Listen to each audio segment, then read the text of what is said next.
sebelum kita mendengarkan cerita firman Tuhan, kita berdoa. Tuhan Yesus yang baik, terima kasih hari ini kami boleh beribadah kepadamu. Dan sebentar lagi kami akan mendengarkan cerita firman Tuhan. Kami mohon Tuhan yang memberkati kami. Di dalam nama-Mu ya Tuhan, kami telah berdoa. Amin. Adik-adik, hari ini kita akan membaca firman Tuhan yang terambil dari Hakim-Hakim pasal 11 ayat 1 sampai 11 di bawah perikop Yefta dan Gilead. Adapun Yefta orang Gilead itu adalah seorang pahlawan yang gagah perkasa, tetapi ia anak seorang perempuan sundal. Ayah Yefta ialah Gilead. Juga istri Gilead melahirkan anak-anak lelaki baginya. Setelah besar anak-anak istrinya ini, maka mereka mengusir Yefta, katanya kepadanya, "Engkau tidak mendapat milik pusaka dalam keluarga kami, sebab engkau anak dari perempuan lain." Maka larilah Yefta dari saudara-saudaranya itu dan diam di tanah Tob. Di sana berkumpullah kepadanya petualang-petualang yang pergi merampok bersama-sama dengan dia. Beberapa waktu kemudian Bani Amon berperang melawan orang Israel.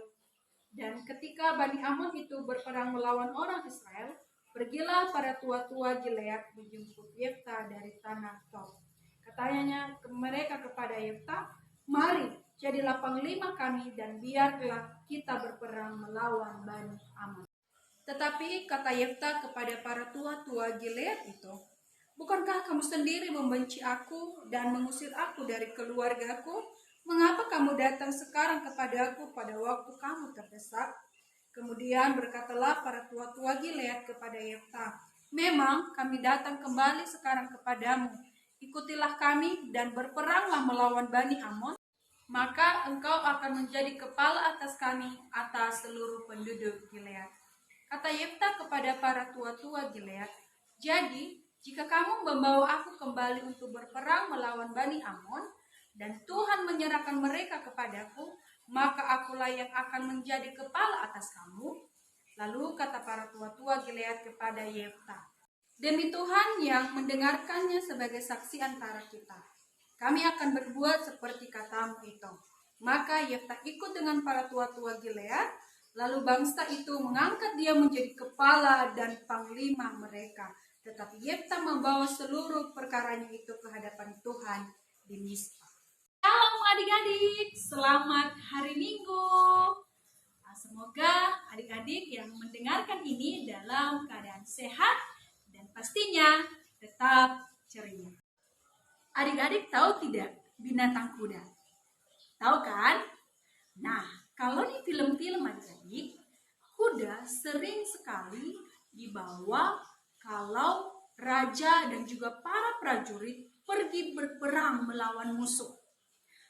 Kenapa ya mesti kuda? Kenapa bukan semut? Kenapa bukan gajah? Itu karena kuda adalah binatang yang kuat, hebat, dan juga perkasa. Adik-adik, dahulu juga Alkitab mencatat bahwa ada seorang laki-laki yang hebat, yang perkasa, bernama Yefta. Sekali lagi, bernama Yefta. Yefta adalah seorang yang berasal dari Gilead, orang Israel.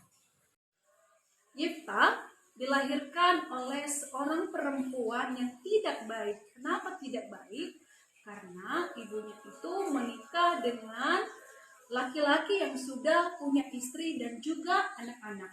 Sehingga ketika Yefta sudah besar, ia diusir oleh saudara-saudara tirinya dan ia tidak mendapatkan harta warisan ayahnya, bahkan sedikit pun tidak.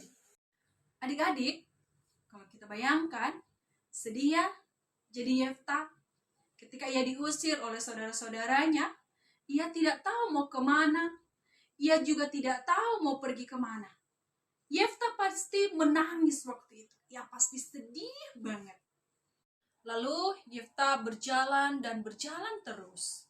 Ia tiba di tanah Tob. Di tanah Tob, Yefta bertemu dengan para perampok. Lalu ia berteman baik dengan mereka dan ia juga ikut menjadi seorang perampok.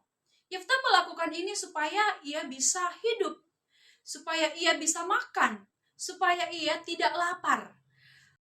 Pasti Yeftah melakukan semua ini dengan terpaksa. Karena kalau ia tidak melakukan ini, ia pasti dibenci dan ia tidak punya makanan. Itu adik-adik, datanglah orang Israel, orang-orang Gilead datang menjemputnya. Kenapa ia dijemput? Karena ia diajak untuk pergi berperang melawan orang-orang Amon yang pada saat itu menjadi musuhnya orang Israel atau orang-orang Gilead. Lalu kata Yeftah kepada mereka, "Kenapa engkau meminta bantuan dariku? Karena pada waktu itu engkau telah mengusir aku." Lalu orang-orang Israel itu mengatakan kepadanya, "Kalau nanti kita menang melawan orang Amon, engkau akan kami jadikan sebagai pemimpin kami." Yeftah akhirnya menyetujui apa yang disampaikan oleh orang-orang Israel itu dan pergi berperang melawan orang-orang Amon. Wah, adik-adik, kabar sukacitanya adalah orang Israel bersama dengan Yeftah mengalahkan orang Amon, dan sudah pasti setelah ini apa yang dijanjikan oleh orang Israel, Yeftah benar-benar menjadi seorang pemimpin. Adik-adik, menjadi Yeftah pasti sangat sulit. Hidupnya pasti sulit sekali. Tetapi apa yang terjadi pada akhirnya? Ia memperoleh keberhasilan. Adik-adik, apa yang kita contoh dari perbuatan Yeftah ini? Yeftah kita bisa katakan bahwa ia adalah seorang pemaaf. Ia memaafkan orang-orang Israel, orang-orang Gilead yang pernah mengusirnya. Marilah kita contoh perbuatan Yeftah ini menjadi seorang pemaaf. Mungkin dalam kehidupan adik-adik sehari-hari, ada teman-teman adik-adik yang merebut mainan adik-adik. Mungkin ada yang pernah memarahi adik-adik. Mungkin ada yang pernah memaki adik-adik. Tapi firman Tuhan hari ini mengingatkan kita untuk memaafkan mereka dan tidak membalas perbuatan mereka. Adik-adik, hari ini firman Tuhan juga mengingatkan kita bahwa meskipun Yeftah memiliki kehidupan yang tidak baik sebelumnya karena ibunya, tetapi itu tidak menentukan bahwa masa depan Yeftah juga menjadi buruk. Keberhasilan Yeftah tidak ditentukan dari mana ia berasal. Tuhan Yesus tidak melihat keburukan ibunya untuk bisa memberhasilkan seorang Yeftah. Yeftah menjadi berhasil karena Tuhan Yesus mengasihi Yeftah dan tetap sayang sama Yeftah, dan itu juga karena Yeftah menjadi seorang pemaaf. Mungkin saja saat ini kita memiliki rumah yang sangat sederhana, tidak semewah dengan rumah teman-teman kita. Mungkin saat ini keadaan kita tidak begitu baik, tapi yang pasti adik-adik semua, bahwa dalam keadaan apapun, kita saat ini, Tuhan tetap sayang sama kita, dan Tuhan akan tetap menyediakan masa depan yang indah bagi kita.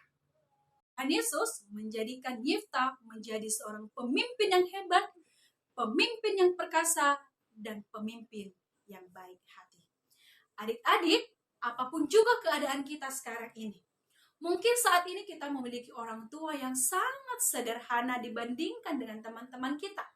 Mungkin saja kita memiliki warna kulit yang hitam, tidak sebanding dengan teman-teman kita yang lain. Oleh karena itu adik-adik, janganlah malas untuk mendengarkan cerita firman Tuhan.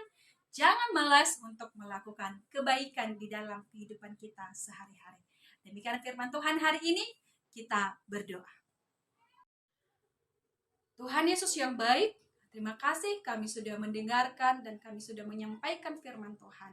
Kami mohon kiranya Tuhan memberkati firman ini, supaya kami bisa mencontohi perbuatan yang baik yang dilakukan oleh Yeftah, sehingga kami semakin percaya bahwa Tuhan juga tetap mengasihi kami. Di dalam nama-Mu ya Tuhan kami berdoa.